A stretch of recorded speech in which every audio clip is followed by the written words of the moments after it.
que nous devons dire, chez Yeshgam Kesher Pnimi Benehem. Il y a une relation intérieure entre ces deux moments-là, les 21 jours de l'amande et les 21 jours entre Tammuz et Av. Yesh levaer alpi, divrei Mishnah. Et nous devons expliquer d'après la Mishnah qu'il y a deux sortes d'amandes. Eh oui. On aurait pu nous faciliter la vie avec une seule amande. Pas de chance, il y a deux sortes d'amandes.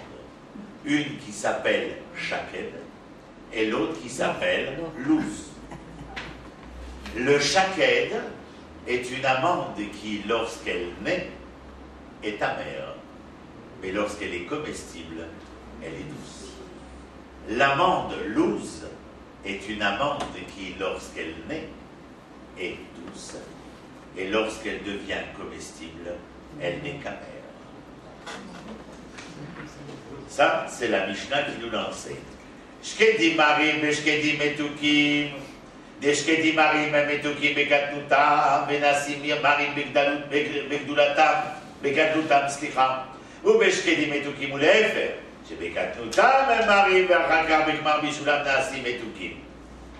Maintenant, il nous ramène le rabbi de Lubavitch, Rabbi Yosef Rosin, qui vivait à la fin du 19e siècle, à l'époque de son grand-père, le Admour Haïm-Tsaï, et il s'appelle le Admour de Rogatchov. Chez eux, on l'appelle le Rogatchoveur. Bon, ça nous inquiète pas. Et donc, le Admour de Rogatchov dit quoi?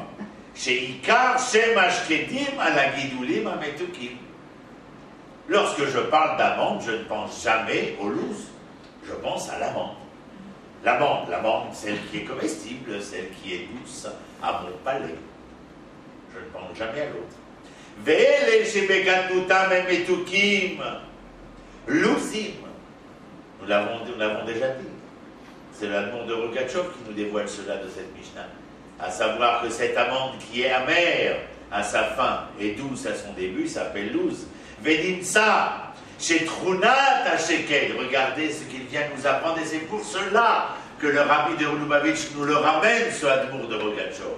Il nous dit ainsi, alors, s'il est ainsi qu'il y a deux sortes d'amandes, celle qui est amère et qui devient douce, et celle qui était douce et qui devient amère, l'amande dont nous parlons a un pouvoir particulier, si je comprends bien. De l'amande, son pouvoir est de transformer l'amertume en douceur. Que vois-tu, Yirmiyahu, une branche d'amandier, et Tafta Lirot, tu as bien vu, Jérémie. C'est pas bien ce que tu as vu, tu as bien vu, Jérémie.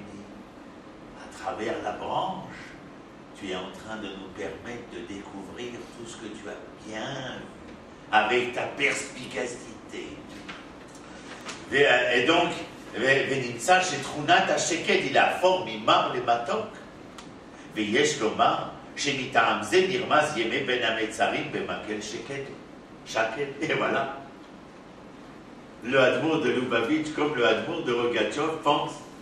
Mais c'est bon sang, mais c'est bien sûr. Vous comprenez pourquoi Jérémie voit un bâton d'amandier? Est-ce qu'il voit une amande? Pas du tout. Est-ce qu'il voit le bourgeon de l'amande? Pas du tout. Est-ce qu'il voit la fleur qui va bourgeonner? Pas du tout. Il ne voit que la branche.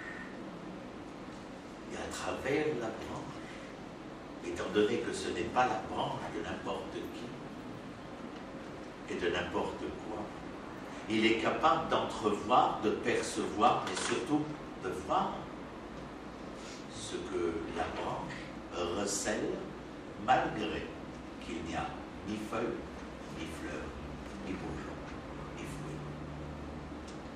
Vous commencez à comprendre vers où nous nous élevons. C'est grandiose, c'est extraordinaire.